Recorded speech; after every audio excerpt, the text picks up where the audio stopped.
rotation drill. It's great for mobility. It also improves a little bit of stability and gets some core strength in there as well. And there's a couple of versions. I'm going to show you the easier version and then the full version, okay? So first thing you want to do for the easier version, we're going to start on our hands and knees. Okay, once our knees are tucked underneath our hips, your hands underneath our shoulders, we're just going to do the best that you can to bring your foot beside your hand.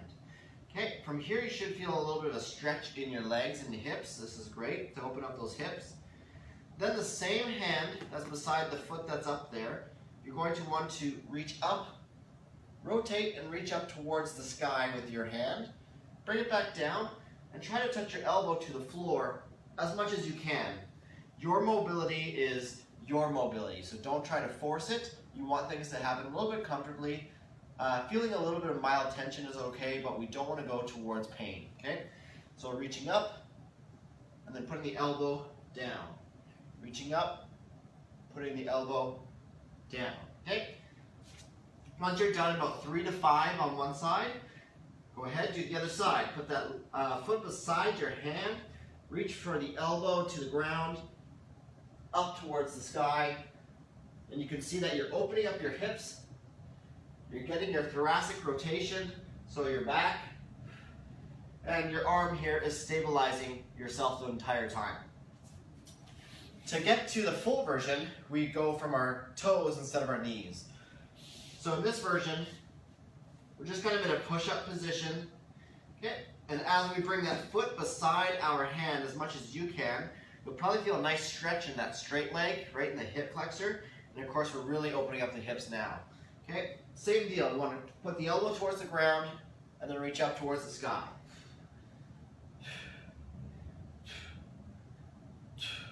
Okay, and that's the spider T rotation.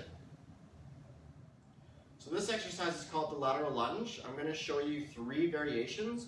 We're going to do a more mobility type of variation, then we're going to do the actual lateral lunge, and then we're going to do something called the ice skater. So the first variation is actually called a lateral shift. So you actually start with your feet a little bit wider than shoulder width apart. Okay, but our toes always pointed forward, okay? From here, we're going to take our left hand and we're just going to transfer our weight onto our right leg, reaching for the knee, okay? It's nice and easy. Okay, if you can do this and there's no pain and we really feel like we're able to transfer that weight onto that right leg, the next one is to actually go a little bit lower. So we actually want to reach down, get a little bit more range of motion out of that by reaching towards your shin. Okay, if we can do that, and you feel great, mobility is good. Let's go a little bit farther. Let's go down to our ankle. Okay, lateral shift that weight. And then lastly, we go all the way down to the ground. Now it's important when we do this, we're not just bending from our back, it really has to come from the knee. I do see a lot of times people just end up bending like so. We're no longer doing a lateral shift, we're not using our leg. And that's the main part of this exercise, actually getting that leg to bend over and then come back up, okay? So from the side, you'll kind of notice my butt comes backwards as I reach out. So you almost want to think like you're seated, you're going on a busy bus and you want to sit down. There's only enough room for one butt cheek to get down there. So I'm going to sit my one butt cheek down and then I'm going to stand up, okay? So that's the lateral shift exercise. Taking it up to the next level is the lateral lunge. So same deal, we want to get that hand moving towards either the knee, the shin, the ankle, or the floor, depending on your mobility. But now, instead of starting out with our feet wide, we're going to start with our feet close together, toes always pointed forward. We're going to step to the side, nice exaggerated step, as I reach towards my mid-shin, my knee, my ankle, or the floor, whichever range of motion you have, okay? So I'll do one of each. So let's do the knee, pow. Got that mobility, feels good. Mid-shin, great. Ankle, got that. And then all the way to the floor if you can, fantastic, okay?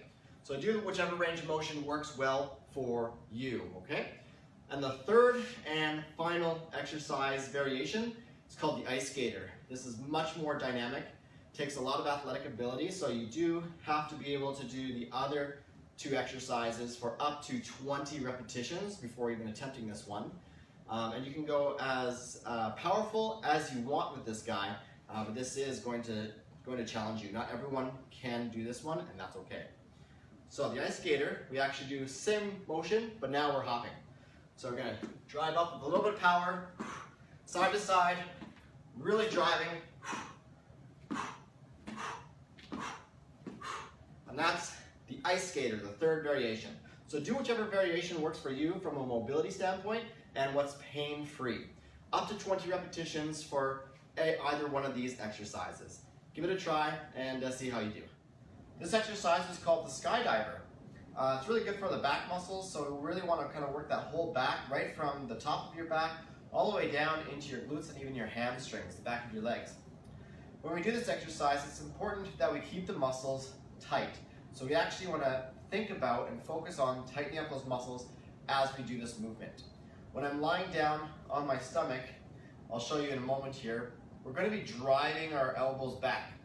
When you drive your elbows back, you want to make sure that, pretend like you've got like a couple lemons in between your shoulder blades, and we're just going to give them a little bit of spritz. Okay, just going to squirt that lemon a little bit, okay? So something to keep in mind. And we always want to keep our head nice and neutral. So when we're going to bring our back up off of the mat, we want to make sure that the head does not look way up either. We want to keep it nice, neutral position. So this is what it looks like. So down on my prone on my stomach.